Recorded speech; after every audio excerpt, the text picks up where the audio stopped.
Jeffrey says that he's too tired to exercise. I'm too sore. I went to the gym last month and my muscles hurt and I'm busy and I'm tired and I didn't sleep well. I'll just skip the gym today, but I'll definitely go tomorrow. Jeffrey doesn't go tomorrow. When I started exercising, there was a problem. I conveniently always felt too tired to exercise on my leg days. And so I'd end up skipping days from my workout routine. I didn't realize that there was an important mindset that all fit guys have. Adonis is never too tired to visit the House of Iron. With max level discipline and willpower skills, Adonis never skips a workout. Why would he? That's the most fun part of his day. Are you too tired to exercise today? Bullshit. I wanna just fucking... Should we go back to punching the camera, boys? Just fucking a quick 1, 2, a quick 1, 2. You too tired to exercise today? Shut up, bro. Oh, I'm just scared. I don't want it to break, bro. I might just let it break though. Just like take the L and just say like, yeah, it's pretty high ROI, isn't it?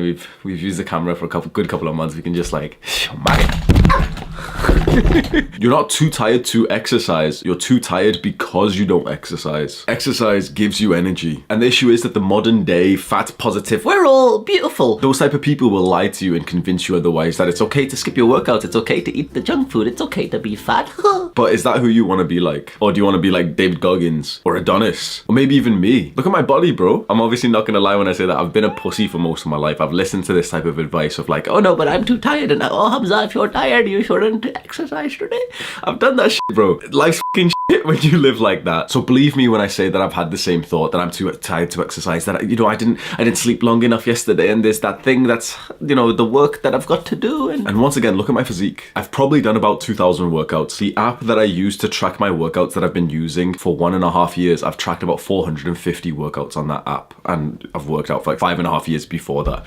So I've probably done about 2,000 workouts, and at least half of them I was not motivated for. At least half of them I didn't want to do. I literally would think to myself, no, I don't want to do it. I'd rather be sat at home in the comfort and everything.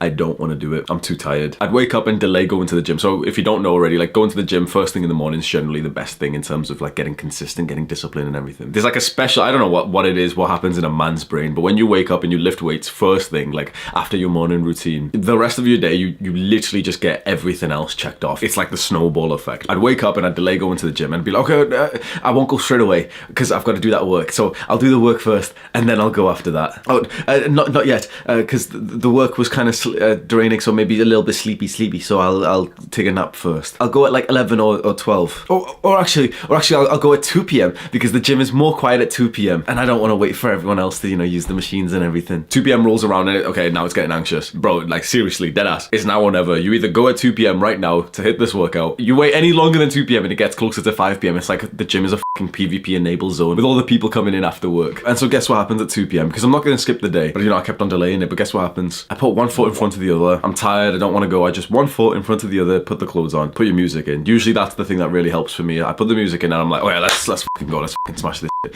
But even then, one foot in front of the other to the gym. Oh, I can't be arsed. Just get in there, start the warm up. I don't want to be here. Open the app or something, you know, load the workout. The moment you're done warming up and you've hit maybe the first set, you're hype. I'm glad that I'm here. I'm making some gains. Like what the fuck? I was just being sat at home like a little Jeffrey. I'm so happy that I just put one foot in front of the other and I'm here. And that's exactly what a former Royal Marine told me. These guys get, I believe, the toughest training out of all military in the UK and probably like somewhere up in the top 10 or something for the world. And when I asked them, okay, on a smaller level of discipline, what would you advise to guys who are struggling to get into like the gym or, you know, to any habits? And he literally just said one foot in front of the other, one task at a time. My business mentor, I was chatting to him about what we're going to do with the charity stuff. And I was like, right, I fancy doing something like this because I probably will fail it. So I went outside that first evening and I tried to do 100, obviously not in one go, just in like a few reps at a time. And it took me a while, but I got 100 done. And I was like, okay, that's a starting point. You know, I didn't think in my head, well, I've only done 100. I've got 6,000 to do in 24 hours.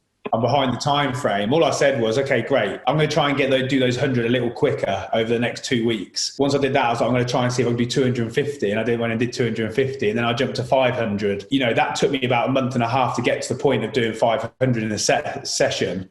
Whereas, for instance, yesterday, I was having a bad day of training, didn't feel good. I did 500 in the morning and then 500 in the evening. So it shows the transition as you start to break it up and take those steps towards that end goal. You've got to understand this. Before you go and do any delayed gratification activities or any hard activities, it's like your mind tries to convince you not to do it because it feels dangerous. Your mind makes you visualize the height of the discomfort that you're about to have. So you're sat here in comfort, in warmth, you're sat on your crusty computer chair, you're just chilling, you're watching me like, yes, sir. When you think about going to the gym today, let's say today is like a day where you're not feeling so disciplined and you're pushing off the gym a little bit. When you think about the gym, you're not thinking about the positive things. You're thinking, you know what? Oh, the fifth set of squats, I couldn't do it. Like, it's too much. And of course you feel too tired for that because right now you haven't warmed up. Right now you haven't put your music in. You haven't like already, built up the pyramid scheme of like getting closer to the max weight that you're going to do for the first exercise. Our mind instantly just thinks of the big thing and then it says, nope, we can't do it. And it's the same with all types of procrastination. You've been procrastinating from some homework or some assignments. You literally visualize yourself with the height of the discomfort, the height of the problem, and you're like, no, I couldn't do it right now because my brain isn't in like the mental state to do so. But that is not the task that you have to do right now. The task right now is to get the f*** off YouTube. Then it's to put on your gym clothes. Then it's to put on your music, your shoes, get your water bottle ready, then to step out the door. It's one task at a time and you can do every single task. I can literally see hundreds of times when this mindset has saved me from missing a workout. You always have the capacity to do the next task. Our Jeffrey brain tries to convince us that we need to go to the 15th task and we can't do the 15th task right now. Well, yeah, we don't need to. We only need to do task number 1 and then 2 and then 3. And I know that you're getting slightly pissed off because we're invalidating some excuses that you've made previously. And everyone feels like their excuse is the valid one. They don't have time, that they're too tired, that they've got the kids and the dog and they've got to do something and this and this. Everyone feels like their excuse is valid. What you've got to understand is what you're saying is, I feel too tired to go to the gym. I feel like I don't have time to go to the gym. Feelings. How many times do I have to say do the hard work, especially when you don't feel like it? Overcoming your feelings is the fundamental part to becoming a strong man. And I know it's difficult. I know some guys will straight away see this and be like, yeah, so like, it's not hard to overcome. For me personally, it is. There's some guys who are more feminine and who have way more feelings and emotions. And for me, I've always been more of like a feeling, emotion type of guy, like a sensitive type of guy. And it's an extra hurdle for someone like me, maybe like you, who has to overcome these, strong emotions inside of you, and you really are in tune with your feelings. But the rewards of life that you want require this, because the weak men around you indulge in those feelings. I feel like eating chocolate, so I'll eat chocolate. I feel like watching porn and jacking off, so I'll do that. You know what Adonis does when he gets cravings?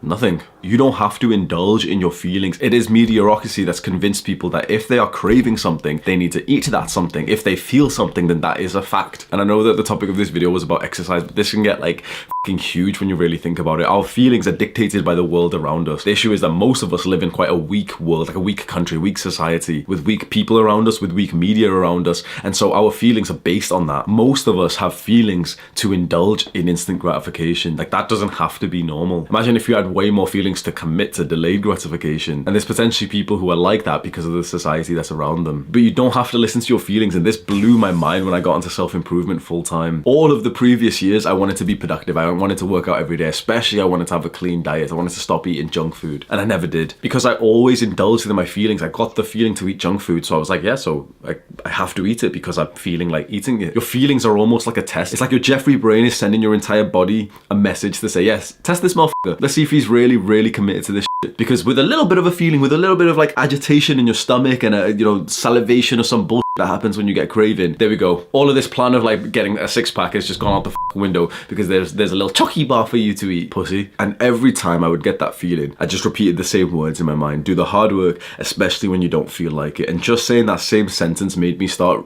ruthlessly improving myself. More, like, maybe it's arrogant, but more than at least anyone I personally knew at the time. Self-improvement full time. No video games, no Netflix, no porn, no video games gets 2 because I was fucking addicted to that shit. No fucking junk food, no binge eating. I'd wake up early, take the gymnastic rings out, go and hit a workout in the fucking rain, in the cold. I don't give a I'd go hit a workout there, come back into my home gym, and then hit a gym workout. But that's overtraining, Hamza. The research says that only 15 sets per week is off. Shut the f*** up, bro. 15. I'm not doing this for fucking research and shit. I'm doing this to improve my discipline because I was tired of being a fucking pussy for all of my life. I was tired of having goals and aspirations and ambitions and always coming back to the same fucking addictions that I had. It's discipline that you need. If there's one value, one trait that Adonis has, that he's like max leveled, it's discipline. And discipline is the skill of doing the hard work, especially when you don't feel like it. It's the skill of staying on a routine no matter what your feelings are. And exercise is the best way to level up your discipline. You feel too tired to exercise? Good. go and exercise anyway. It's only when you don't feel like doing the thing, but you still do the thing, that's when you get discipline XP. And this is why the majority of young guys are such low level of discipline, because they only ever do something when they're motivated to do it. As soon as they don't feel like doing something, they don't do it. Unless they're absolutely being forced to, like going to school. But that doesn't count because that wasn't your discipline. It was essentially the discipline of your fucking mother to send you to school. Pussy. So now that you have this mindset, look forward. It's like, it's an opportunity. The next time you don't feel like working out, that's literally your opportunity to skyrocket your discipline. Look forward to the next time that you feel too tired to go to the gym. Do the hard work, especially when you don't feel like it.